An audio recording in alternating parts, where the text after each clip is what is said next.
유튜브나 TV 등 먹방 콘텐츠에서 면 요리를 먹을 때 익숙하게 들리는 소리인데요. 많은 양의 면을 끊지 않고 한 입에 흡입하듯 먹는 이 방법은 면치기라고 불립니다. 먹방 콘텐츠에서 면치기는 잘 먹는 사람의 기본 요건으로 자리 잡기까지 했는데요. 하지만 최근 면치기에 대한 논란이 있었습니다. 13일 방송된 MBC 전지적 참견 시점에서 게스트로 출연한 배우 이정재가 국수를 조용히 끊어 먹는 것에 패널들의 아쉬움과 질책이 쏟아졌으며 현장에 함께 있던 방송인 이영자가 왜 국수 먹는데 소리를 안 내느냐며 직접 면치기를 선보였는데요. 방송 직후 커뮤니티와 SNS 등에는 이를 비판하는 반응들이 다수 올라왔습니다. 왜 면치기를 강요하느냐? 이전부터 면치기가 인기를 끈 것이 이해가 되지 않았다는 의견들도 줄을 이으면서 식사 중에 소리를 내는 것이 예절에 어긋날 뿐더러 면치기를 하며 사방으로 국물이 튀어 비위생적이라는 의견입니다. 그렇다면 면치기는 어디서부터 왜 시작된 것일까요? 면을 소리내며 흡입하듯 먹는 문화의 유래에 대한 설은 다양합니다. 시초는 중국 송나라 때 귀족들이 먹은 생일국수인 장수면으로 추정되는데요.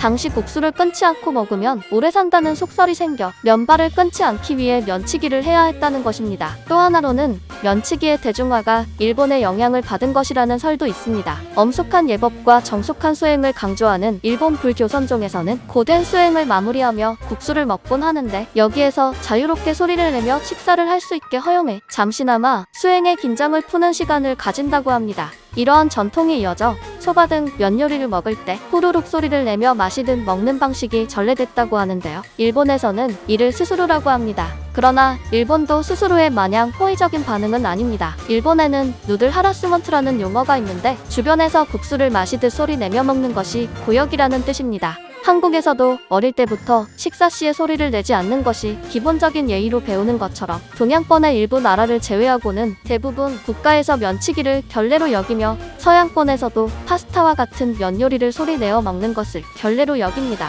각종 미디어 시장에서 소비되고 있는 면치기 문화, 여러분은 어떻게 생각하시나요?